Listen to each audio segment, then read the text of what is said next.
আসসালামু আলাইকুম। এই মাত্র একটি আপডেট নিউজ আমরা পেয়েছি, সেটি হচ্ছে বাংলাদেশের সাবেক প্রধানমন্ত্রী শেখ হাসিনা আর ঢাকায় বিচারের মুখোমুখি হবেন না, বরং মানবতা বিরোধী ও অপরাধের অভিযোগে দ্য হেগে অবস্থিত আন্তর্জাতিক অপরাধ আদালতে আইসিসি তাকে বিচার করা হবে। নোবেল বিজয়ী ডক্টর মোহাম্মদ ইউনূসের নেতৃত্বে বাংলাদেশের অন্তর্বর্তী সরকার এই প্রক্রিয়ার জন্য প্রস্তুতি নিচ্ছে।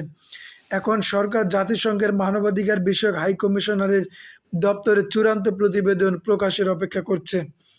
এই তদন্তের মূল বিষয় হচ্ছে জুলাই ও অগাস্ট মাসে সংঘটিত মনসুন রেভলিউশনে 1000-এর বেশি ছাত্র ও বিক্ষোভকারীর মর্মান্তিক মৃত্যু।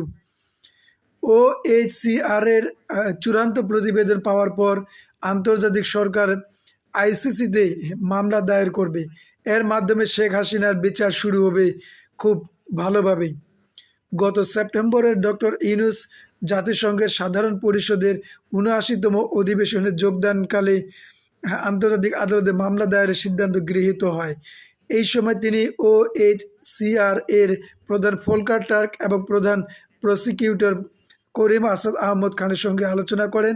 বাংলাদেশের অভ্যন্তরে রাজনৈতিক চাপ এড়ানোর জন্য আন্তর্জাতিক আদালতে মামলা করার সিদ্ধান্ত নেওয়া হয়।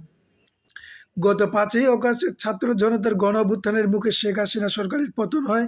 এই দিনই তিনি বাংলাদেশ থেকে পালিয়ে একটি সামরিক বিমানে করে ভারতে চলে যান।